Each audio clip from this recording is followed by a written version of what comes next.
Hey everyone, it's a beautiful Friday. It's a little snowy in Minnesota. I know out in Vegas and some other places it's nice and warm. Arizona, of course, is warmer. The Super Bowl is going to be.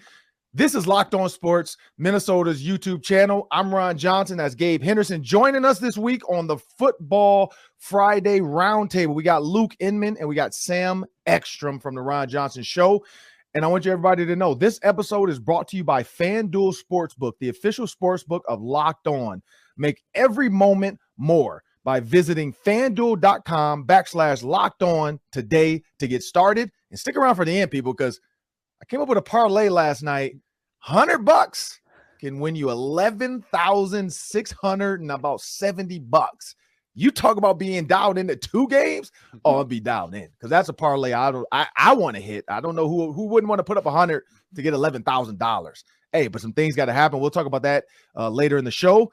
But hey, let's jump out there, fellas. We have to talk about the elephant in the room.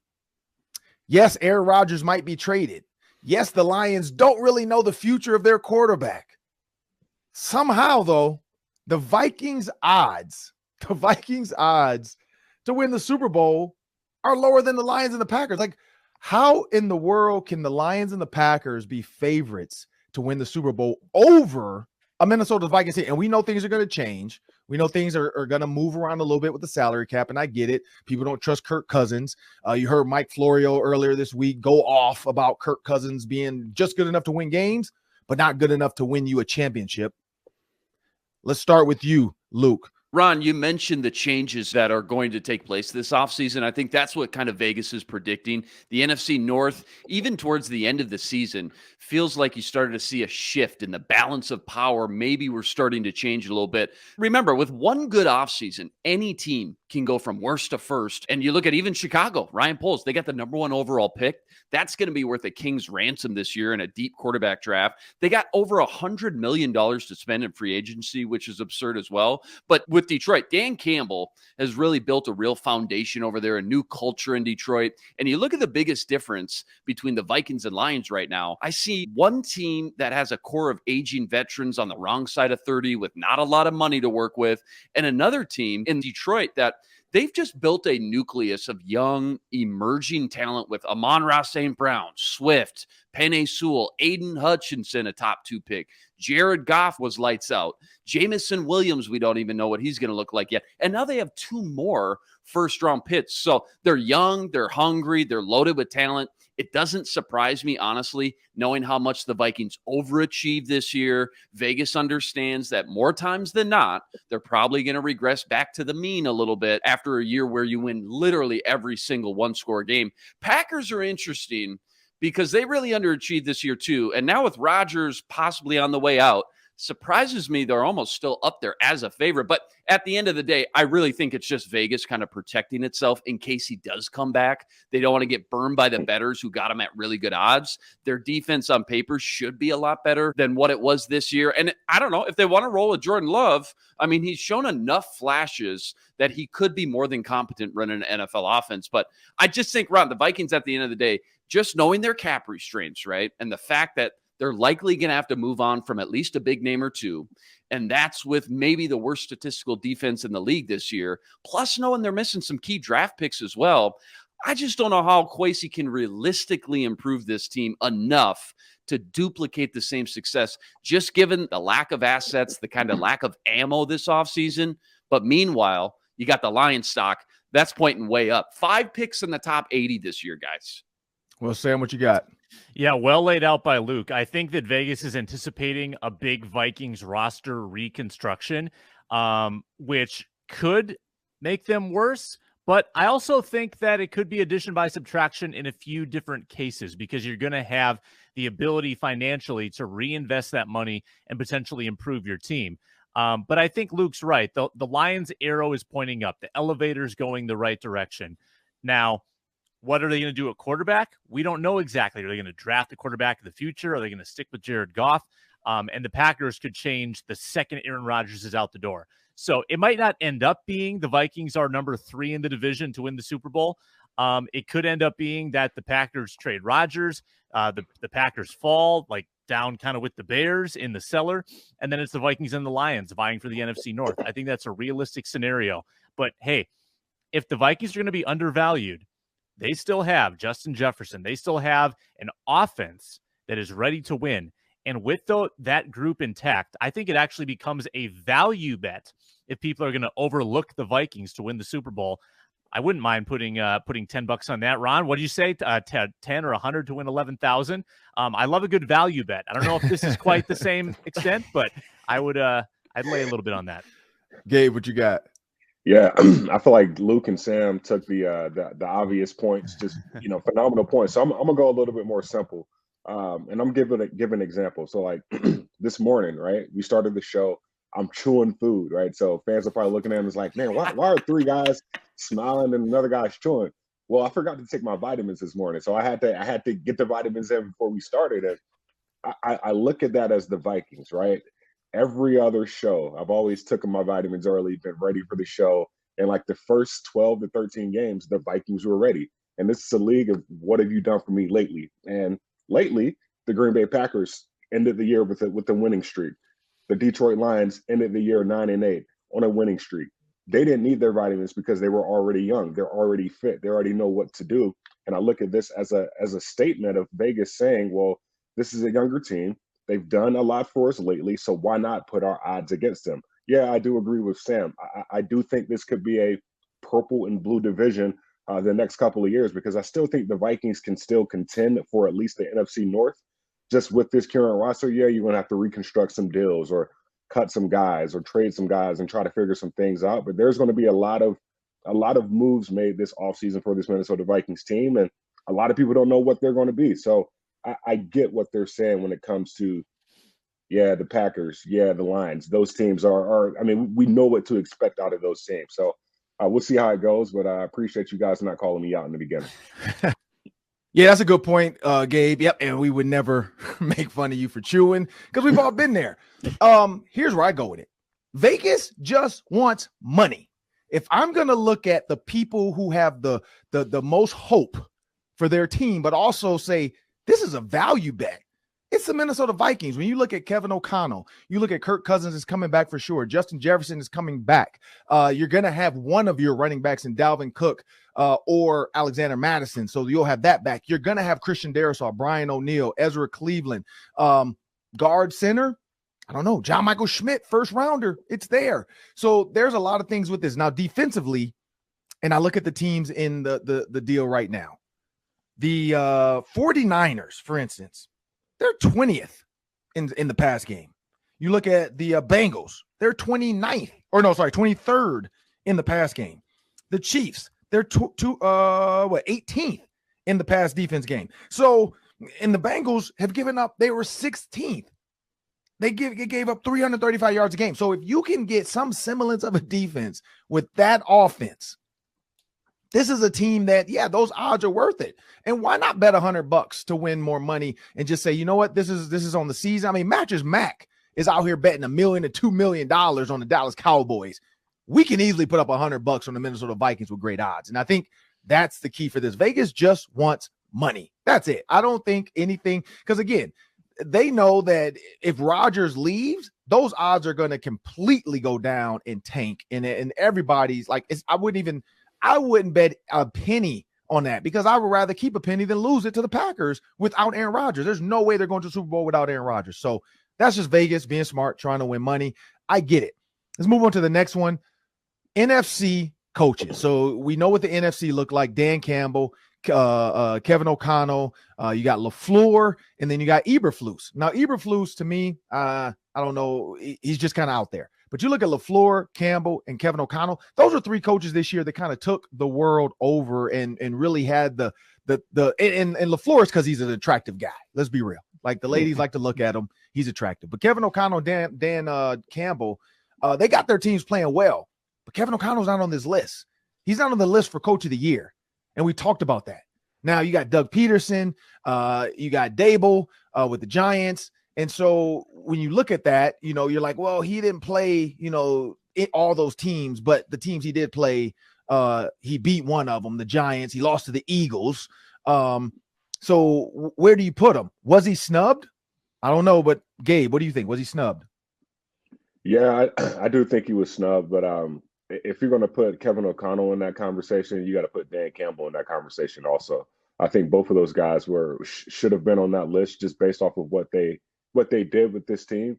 13 and 4 for Kevin O'Connell in his first year. The odds that he had to work against with a low salary cap, he really didn't have the team that he wanted. You have to consider him in that argument. I would also put Dan Campbell in that argument just because of what he's done with that Detroit Lions team. This is their first winning season since 2017. They were 3-14 last year. I don't understand how Sean McDermott got in over Kevin O'Connell. There's just too much. I mean, when you look at Sean McDermott's track record the past couple of years, kind of hitting a wall every year in that AFC divisional game, and then you look at Kevin O'Connell, first-year head coach, 13-4, beats Sean McDermott, gets into the playoffs.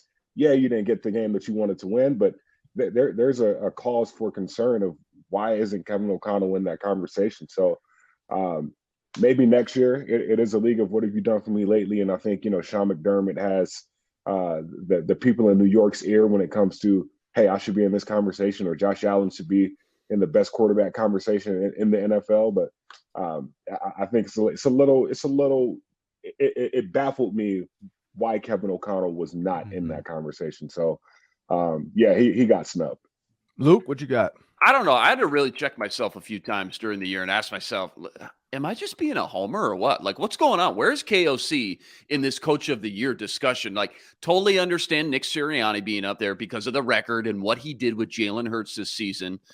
But that roster's stacked over there in Philly. And I understand Brian Daboll, maybe no coach got more with less than him over there in New York. Agreed. Shanahan, maybe the best offensive coach in the entire NFL, if not top 3. So good for him. But like the Eagles too, that offense over in San Francisco, that's like a video game, man, what he's working with.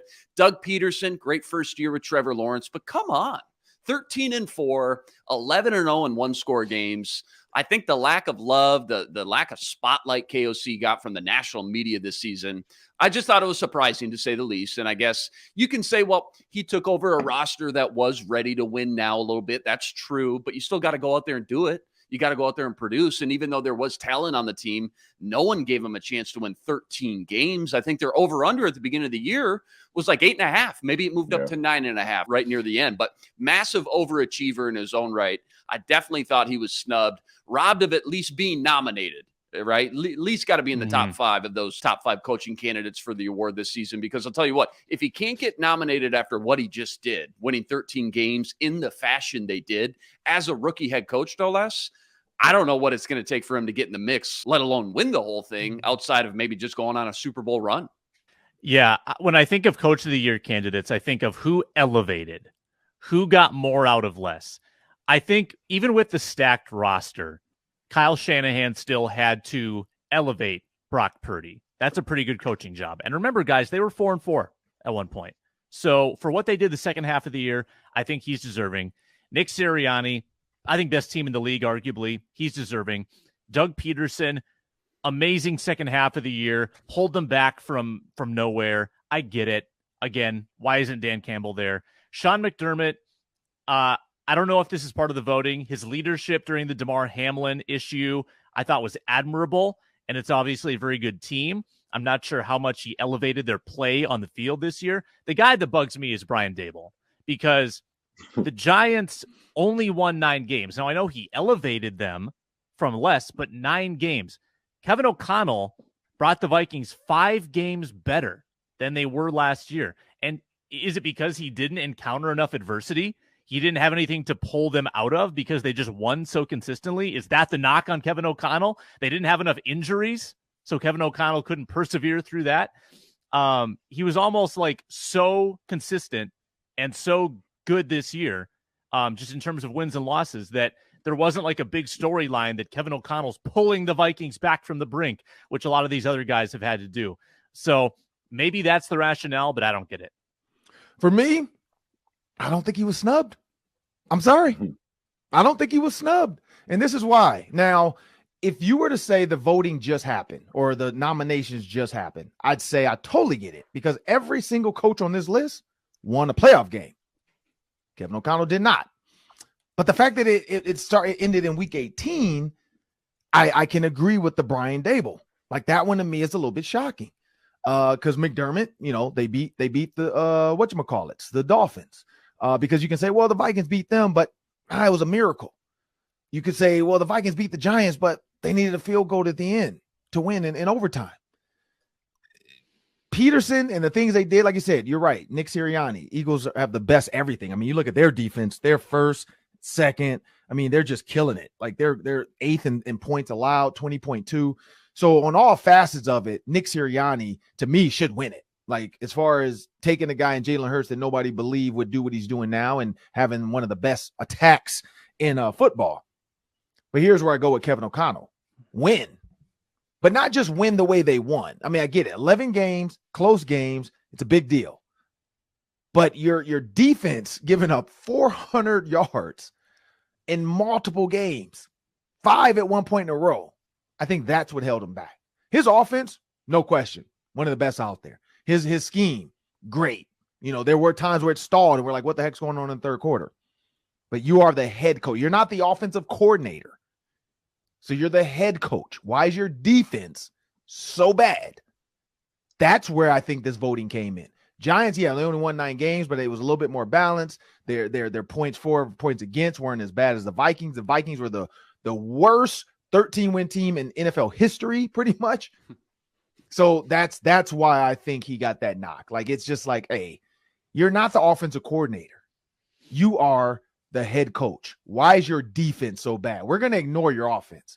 Why is your defense so bad? And it sucks, but that falls on the coach's shoulders. Because when the defense is great and the offense sucks, it falls on the coach's shoulders. That's the name of the game, and that's why he's not up there. So I don't feel like he was snubbed. And we have a fun one coming up because this is something that's kind of taken over the internet with beef. I haven't seen Twitter beef in a while, but I love it because you got to get your popcorn and you sit back. There's so many different beefs out there. But before we jump into that Twitter beef, because I truly feel like this would be one of those where it ends up in a fight if you put these people in a room. But before we do that, make sure you download the Locked On Sports Minnesota app on Amazon Fire and Roku. Just go to your TV. Make sure you download the Locked On Minnesota Sports app on the Amazon Fire and Roku on your TVs. And we also have a word from our sponsors. FanDuel Sportsbook is the official sportsbook of Locked On. They enhance every moment. And let me tell you what, you can get $150 free when you're signing up for the first time. Make a $5 bet, and then win or lose, $150 go into the bank account. That's FanDuel.com/locked on. Use their app, which is fun, safe, secure. And check out those NFL lines for this weekend. 49ers, 2.5-point dogs at Philly. Bengals, 1.5-point underdogs at Kansas City. I kind of like that money line parlay. Take the 2 underdogs, who I think both can win, and combine those together and enhance your winnings. Do it at FanDuel.com/locked on if you're joining for the first time. Make the moment more. Well, here's the fun one, fellas, and we're going to be quick on this one. Eli Apple is becoming the Joker of the postseason. Now, this is the problem, and I picked the Bengals, and we'll talk about that in my parlay as well. But I picked the Bengals. I think they should be able to win this game. But Eli Apple is making them so unlikable. Like, it's like you want to pull for the Chiefs because you're sick of Eli Apple.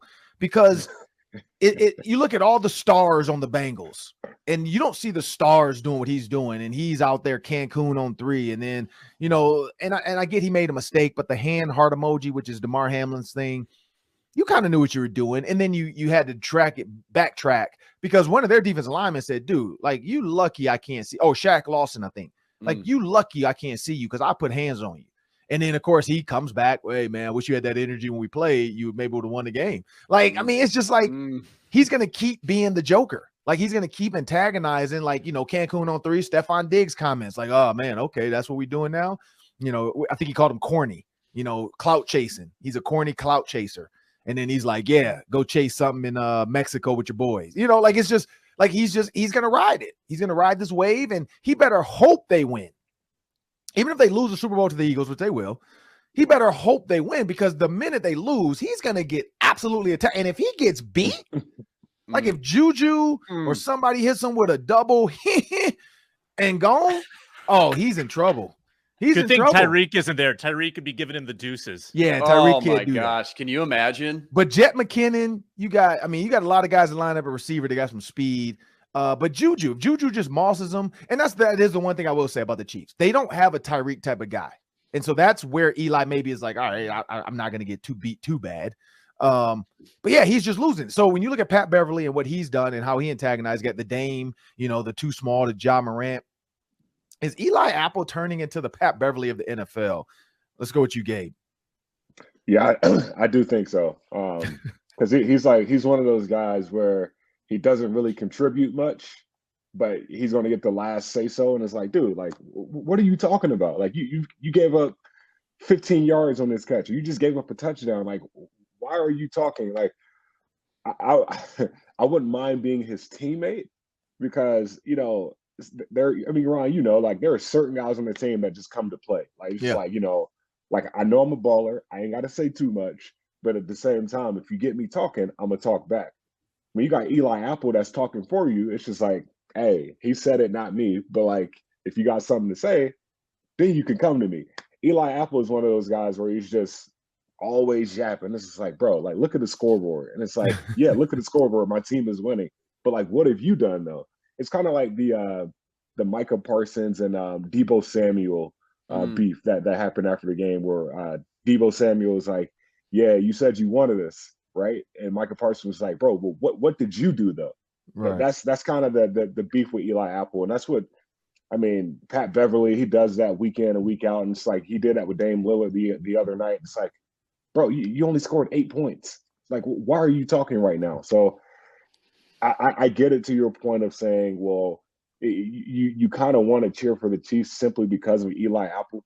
I remember when we played the Chiefs, not the Chiefs, we played the Bengals last year, week 1, and everybody was talking about, how Adam Thielen was going to turn Eli Apple into apple butter or applesauce. And that has happened on numerous occasions from week 1 last year into AFC Championship this year. So I would much rather see Jamar Chase talk trash than Eli Apple, but if that's what that team needs, so be it. I'm not a big fan of it, but yeah, he is the Pat Bev of the NFL, especially at this point. Sam, what you got? Yeah, you mentioned that you wouldn't mind being his teammate, Gabe, but it seems like the teams he's on don't care that much for him either because he's been on 4 of them in the last 5 years. It's funny. I'm on his Pro Football Reference page. It says his nickname is Eli Apple, the Quiet Assassin. I don't know where he got that, who calls him that, if anyone's ever called him that, but he's not very quiet, and I don't know if he's an assassin. If you're going to be an agitator, and I'm all for the agitator in pro football, Richard Sherman, classic example, but he backed it up. I don't know if Eli Apple's backing it up quite the same way, but you got to pick your spots. You can't just throw everything at the wall and hope something sticks. For instance, I liked his tweet about Diggs and Allen going to couples therapy. I thought it was funny, but if you're throwing out 12 trash talk tweets, it just doesn't land the same. You got to have one tweet and one tweet only to go in, leave a little to the imagination. Don't just pour it all out there. Don't expose every little beef you have because then it just looks petulant. So I'm not letting it affect my loyalties in this game. I think I'm still cheering for Cincinnati because I love Joe Burrow. But Eli Apple, take a seat. I hope Eli Apple gives up the first touchdown on Travis Kelce because that's part of my parlay. So there you go. Win the game. I need the Bengals to win the game, but I need Eli Apple to leave Travis Kelce wide open up the seam. That would be a mismatch. Or because when he lines up outside, the Bengals do play stay. Like they don't match. So Kelce can end up outside in the red zone versus Eli Apple. I hope so. So Pat Mahomes throws that first fade to him. Oh my Start that parlay up, strike up the band, and then let the Bengals win continue on the parlay. Yeah, well, here's the difference. Pat Bev, he goes 42nd overall in the NBA, which is it's like the equivalent of going UDFA in the NFL. Then he's got to go earn his keep overseas. I think it was Russia, Ukraine, Greece before he landed back with the Rockets. But since then, he's been named 3-time all-defensive player. So he's legit. At least he's got some resume. He's fun to watch, fun to root for. Eli Apple, if you remember, was taken with the 10th overall pick by the Giants. That's a premium pick in the NFL. He didn't last 3 years before he was traded, which, again, for a top 10 pick, almost unheard of. Like, you have to be so bad and such a disappointment that the team just gives up on you that quickly for basically nothing. He went for a 4th-round pick to the Saints. So just from an investment standpoint, if the goal is to buy low, sell high, Eli Apple was a horrible investment right out the gate. He's been on 4 teams since then in 7 years. The dude's made 0 Pro Bowls. His PFF grade this year was 55.4. That's 68th out of 64 starting cornerbacks. Let me say that again. There's 64 starting cornerbacks in the league. Eli Apple's one of them. PFF's got him ranked as the 68th cornerback in the league. He's got 2 interceptions, sure, but he's allowed 11 touchdowns this season. And I'll tell you another thing, too. If you've sat down and watched the Bengals and their defense at all the last month and a half, he's lucky he's got one of the better defensive coordinators in the league right now in Lou Anarumo. That's hiding a lot of his deficiencies because his stats would probably be somehow even worse. So Eli Apple, I get the comparisons, but I don't think he's Pat Bev because Pat Bev, like Sam said, not only a tremendous story, but the character arc you love to root for, but he backs up the trash talk with great play. So I think Eli Apple wishes he was anything close to what Pat Bev's done in the NBA. That's what I say. I'm never going to downplay a player that's in the NFL because he's doing the best of the best, and he's 68th. But then there's a million other cornerbacks out in this world trying to do what Eli Apple does. So I'm not going to denigrate that. I will say this, and I agree with Luke. He's not Pat Bev. Because Pat Bev, when it comes to actual defense, actual heartbeat of a team, actually getting, like, the Timberwolves are regretting that now. When you think about, like, they have no heartbeat right now. Like, they can't, when these games are close, they don't have that. Like, when the games were close or it was a battle, Pat Bev would be an agitator, but do stuff to it. Like, he shut Dame down. And then the guy said, "Oh, Dame had a slow shooting night." And he's like, no, he didn't have a slow shooting night. I was in his head. Like, I was in his pocket. I was up on him. Like, he quit. It don't work. It's not working. Like, we saw Pat Bev. He said it ain't Dame time. Like, come on now. And so I don't see Eli Apple ever. Now, I hope he doesn't do this, but I don't think he will. Because never mind. Nope, he won't do it. I don't ever see him being a guy that can stop a guy like Justin Jefferson, for instance, and then Gritty in front of him. Like, that's not going to be Eli Apple. So he knows his lane. When you win, hey, you can tease the people that lost. So he's just teasing the people that lost. But I guarantee his coaches and some of his players like, "Hey, dude, chill out, man. Like, calm down." Like, you like, I love the meme of like all the Olympic athletes getting their medals for the team, and then the bottom guy has the champagne, and they were kind of saying, like, at the top, you got Joe Burrow, then you got Jamar Chase, and then they went through like 10 other players, and then Eli Apple at the bottom finally gets his gold medal, and he's popping bottles, like he's in a club. But, he's having fun. I get it. He earned it. His team earned it for him. And we're going to have to talk about the Timberwolves because Minnesota, there's an experiment, and I'm not too sure this experiment is working out in their favor. As we just brought up Pat Bev and his intensity for the Timberwolves, there's more than just that missing in Pat Bev.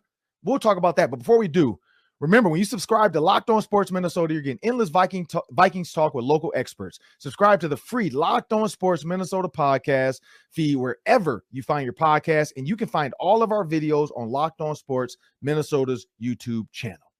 Well, fellas, we got to talk about the Timberwolves. I mean, it's one of those things right now where you don't know what team's going to show up, and I've had this answer the entire season. Gabe, you're a hooper. You understand this as well. Is one, Cat's not returning, and he was supposed to come back, it's going to be a week, it's going to be 2 weeks, and he's still out. He's like Anthony Davis right now, where it's like, what is going to happen? Is this guy going to be out the entire season? When you look at this whole Minnesota Timberwolves team, Cat's not coming back. Was this Rudy Gobert thing a mistake? Because the guys that they let go are actually doing work for the teams they got traded to or they're on now.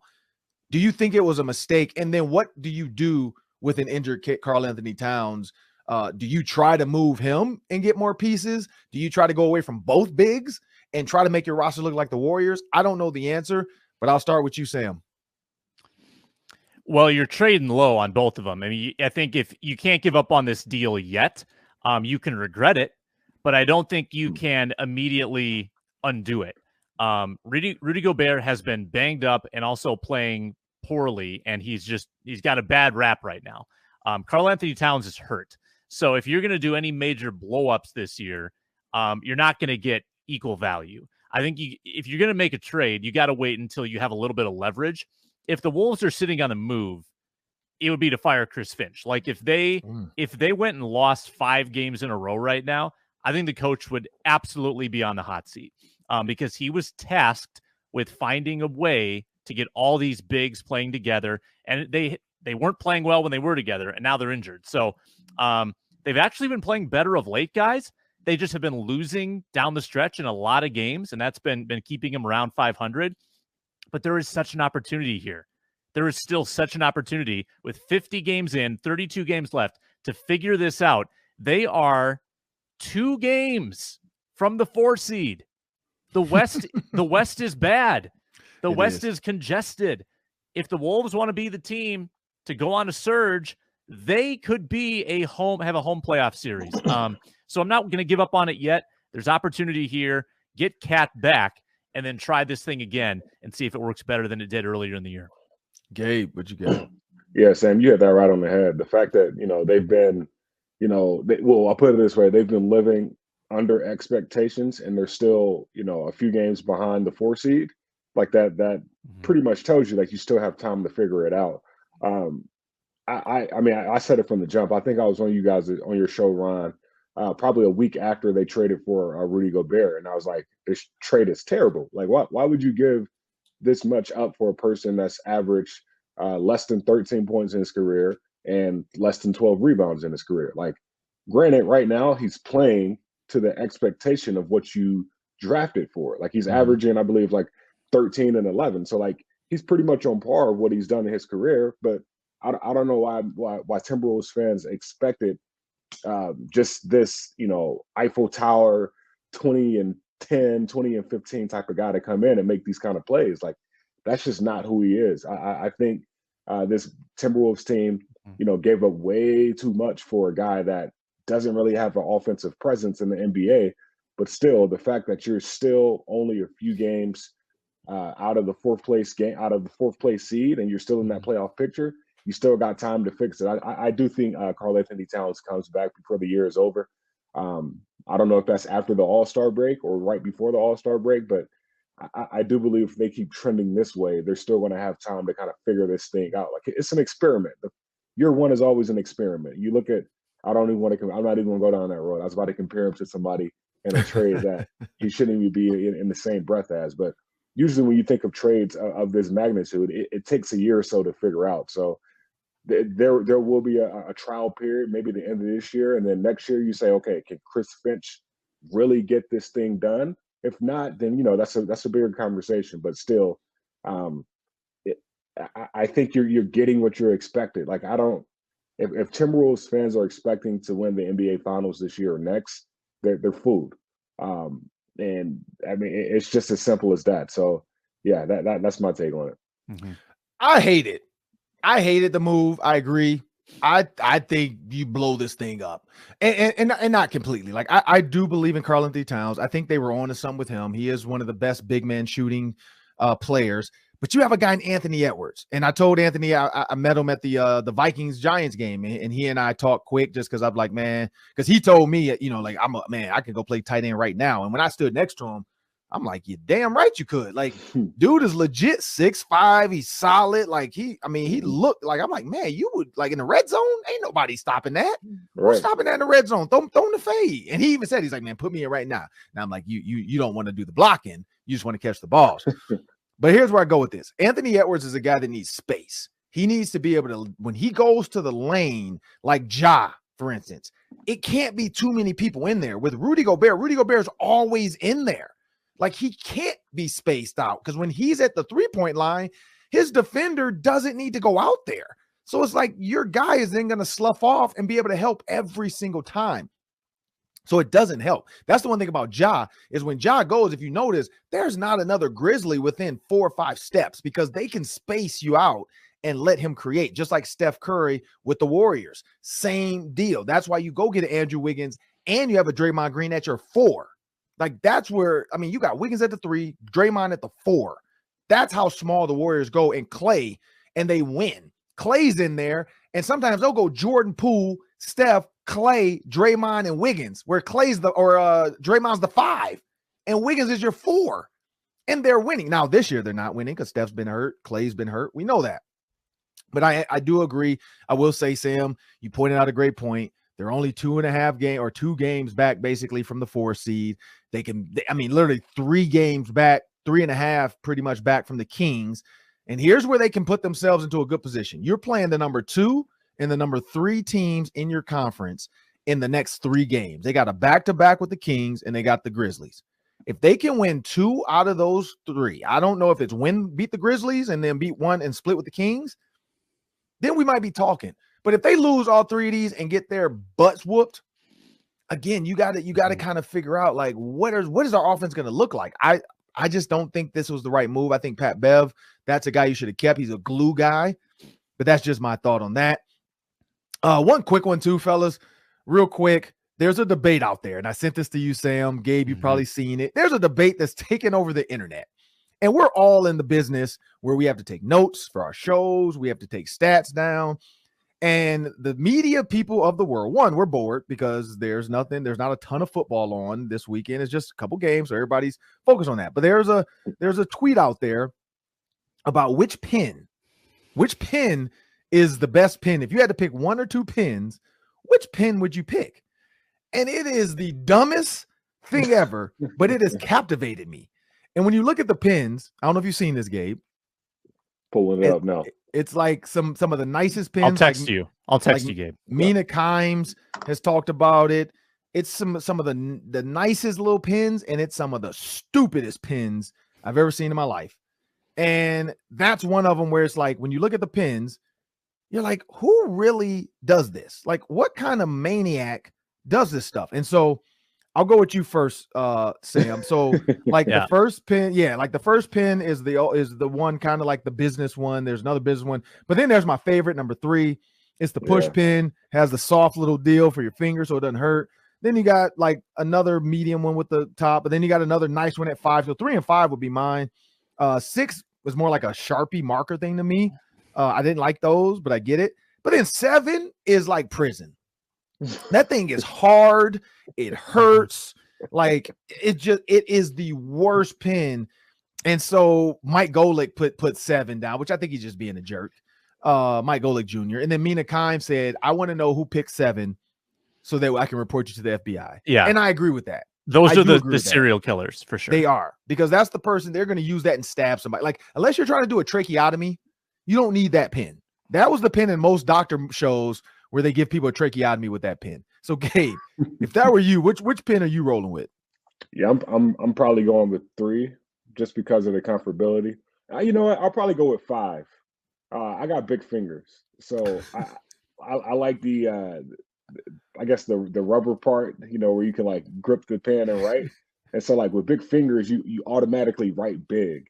So with 5, I got a little bit more room to squeeze the pen a little bit and like actually get into my cursive and whatnot. I feel like 1 and 2, those are honestly 1 and 2 is worse than 7, Ron. You're still writing in cursive? Yeah, if I sign something, I'll write in cursive. Oh, like a signature. Okay. I got you. So 1 and 2, you got to think you can't use like white paper on 1 and 2 because they're going to bleed through the back of the paper. Like that's how hard are you pressing though? Why are you pressing so hard? But those pens are meant to bleed. You got to think you could shake those pens up. True. And, like, you can see the ink just jumping up and down. Yeah. So like I'm not using 1 and 2, and I feel like 1 and 2, like 1 and 2 were made in like the 1960s. Those were like the first ever pens ever made. So I don't trust those pens. They haven't evolved. They very traditional. So like I would probably go 5, 7, and then 3. Like 7 is literally right. I like 7. I like 7. Mina Kimes, well, you will be reported to the FBI. Sam, where you at? Where do you go with the pins? I can't believe he said 7. That he would go with 7. No, Ron, you were correct. The correct answer is 3. Very nice grip, good shape, full-bodied, some subtle curves in the pen. I like the click caps instead of physically having to take the caps off the top because it's easier. You hold it, boom, you click it. See right here, I've got a pen by my side, and I'm playing with the cap. You know, sometimes I'll like pull this part off and it breaks. I want the click. The click is superior. So that's why 3 is superior to the rest. Oh man, Sam, I thought you were describing a woman at one point. I'm like, what are you like? I feel passionately. Full bodied curves. Like, what are you doing? And then you hit me with, you said I like the click. And I'm right. Like, oh, okay. Like the click thing, and I know Sam probably hasn't seen this because he does the Kevin Hart special where he talks about being on a roller coaster. Have you seen that, Sam? No, I have not. Yeah, you have not seen that. Have you seen that, Gabe? Yeah, the click. Yeah, so it's you got to watch that though, Sam. You could probably just YouTube it, but Kevin Hart talks about the click because he was on the roller coaster, and he was like, in America, you get the click and you pull your deal down, and so every time now when I go to Disney World, I always do that. Like whenever I feel like I'm not safe, I literally hit the Kevin Hart, and it's like not on purpose, but then I catch myself like telling the lady like, "Hey, I don't feel this click. Where's the click?" And people like think I'm joking. Like last time we were at Disney World, one, because I'm black, I got a fast pass. I'm 6'3", 230 pounds. So, and I have a hat on in Florida. So people just assume like I'm on, and I always go like in March. So people are like, oh, that's got to be a former player or something. He probably played for the Buccaneers or whatever. And so people think it's a joke. Like they're over there with me, like doing the Kevin Hart thing, like thinking I'm trying to do Kevin Hart, like, because Kevin Hart said when he did it, like, and he was I think he was in China, so they didn't understand what he was saying. And the guy was like, I'm so excited. Kevin Hart's like, hey, I don't have a click. Like, there's no click. But what he didn't realize is one of those where it goes down and then the machine locks everybody at the same time. But he was like looking for the click. I was about to panic. And it just takes me back to Final Destination. So that's why when you said click, I just start laughing because I'm thinking Kevin Hart, but I'm also like, Sam, like this is a PG show, so be careful of how you talk about these pins with the curves and everything. Last one before we get out of here, fellas, the parlay. For those that don't know, make sure you go to FanDuel, and we know your state. It depends on the state you're in, so we do understand that. For Minnesotans, hey, you can take a 2.5, 3 hour drive right across the border to Diamond Joe's or right across the Iowa border. When that GPS changes, you can make a bet in Iowa and then drive back to Minnesota. I got a lot of people that I talked to because after I've been talking about FanDuel, people been hitting me up like, hey, man, you got to drive to Iowa to make the bet. I'm like, hey, well, for an $11,000 parlay, I might be driving to Iowa next week, this weekend before the kickoff to make a little wager in Iowa. And my in-laws live in Iowa, so I can collect in Iowa as well. But here's where and Minnesota, please pass the legislation. Like, come on. Like, I know I was told the legislation, FanDuel's reached out to Minnesota about it because we have a couple betting here, but not FanDuel just yet. So hopefully legislation will pass that. Maybe if they make Minnesota Vikings a better favorite, Minnesota will pass it a little bit sooner. But I'd rather have the lower odds. I'd say make them 1,000,000 to 1. So I can bet $1 and then they win. I got a milli. They would kill it if they had 1,000,000 to 1 odds on Minnesota winning the Super Bowl. It would literally be $1 billion surge.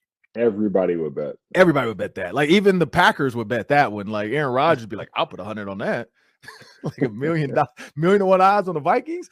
All of a sudden, the whole NFL is bet, and they're all tanking to let the Vikings win so that they can beat Vegas. And then it becomes a 30 for 30. The year the NFL decided to scam Vegas to let the Vikings win their first Super Bowl. And then everybody in Minnesota will be happy. And then we get the asterisks because they're like, that's like LeBron in the bubble. But when it's championship, the bubble championship, people aren't counting that. I don't know why. I think he won it. So here's the parlay, people. FanDuel. Gabe, you and Sam can kind of let me know what you think. So the first game, you got the Philadelphia Eagles and the San Francisco 49ers. RJ's parlay. Philadelphia Eagles money line. Over 43.5. Jalen Hurts, 50+ yards rushing. So 50, that's the tough one there. 50+ yards rushing. That's what's going to kick you up because 50 yards is a lot for a quarterback, but I think this might be the game to do it if it's a team like the 49ers who are going to try to come after him. And then Jalen Hurts, anytime touchdown score, which I think is simple. That one, plus 724. You got to bet $100 to win $724, people.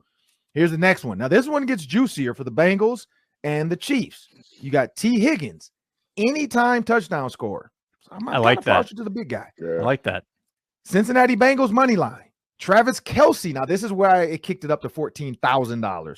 Travis Kelce has to score the first touchdown. That's the one. I could have went any. So you can go any Travis Kelce touchdown, and that will actually bring you back down to about, I think, 824. But I went a little dangerous. Travis Kelce, first touchdown, and then he also has to get 2 touchdowns. So that's one's a little harder. But you bet $100 on that one, $14,000 payout. And here's the other one. $10 wage. If you bet both of those and put in an 8 parlay leg, so all 8 of those from both games, if you put $10 on that, so you can put 100 on the one game, you can put 100 on the other game, and then you can put 10 on both to get $11,000. That's $10 to get $11,000, and that's RJ's parlay. Sam, Gabe, quick thoughts, 30 seconds before we get out of here. What are your thoughts about the parlay, Gabe? I like it. It's so tough, right? Like, I mean, it's so tough, but I would definitely go with the Chiefs one over the Eagles one, because I just don't think Jalen Hurts to get 50 rushing yards on the San Francisco 49ers defense. Like, I just that just sounds like a lot. That sounds like a lot to me, especially for that defense. I got the 49ers winning that game anyway. But yeah, I would use $100 on the Chiefs. Like, I could see I could see T. Higgins scoring for sure, but I could definitely see Travis Kelce getting the first touchdown of the game. And here's the thing, people, too. You can flip the money line. So with all these bets, you can just flip the money line and pick whoever you want in the end, but you can take the 3 parlay or the 3 props, and then you can put whoever you want on the money line. It's not going to change much because they're giving both teams kind of even odds. Sam, what are your thoughts on the parlay before we get out of here? Yeah, it's going to be tough to win that. The Kelce first touchdown, it seems simple because he's so good. He's Travis Kelce, but Bengals could score first. Bengals could win the coin toss. Like that. That's where it's random.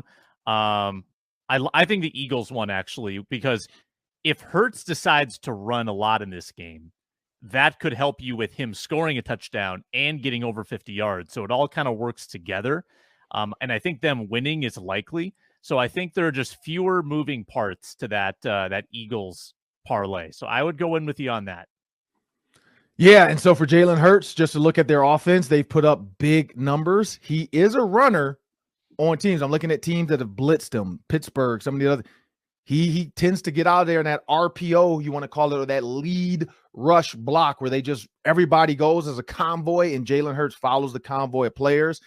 I look forward to Nick Sirianni because he's not going to want to put the 49ers, because they're a turnover demon. He doesn't want to put that in their pot. He wants to drain this clock, wear them down physically. But Jalen Hurts, that shoulder, there was a bounty on him last week. Pretty sure there's still a bounty on that shoulder this week. So we'll see what happens there. But again, make sure you go to FanDuel.com/locked-on. As Sam told you before, put your money in. They're going to give you some more money. Who doesn't want free money? Come on now. And then you make this bet. Put it on the parlay. You might turn that $100 into 14,000 if you take the if you take the Chiefs Bengals RJ parlay. I want to thank you guys for joining us today. I want to thank Gabe Henderson for joining us, Sam Ekstrom, Luke Inman, who had to take off and go join the Locked On Draft Party. And so that's why we had to have Luke get out of here. But please continue to like, share, download, comment. Let us know your thoughts. Let us know about your parlays. I know everybody's excited about their parlays this weekend. Let us know in the comment section below. And which pin are you using? Are you a serial killer like Gabe? Or are you a normal human being like me and Sam? I want to thank you. Have a great day.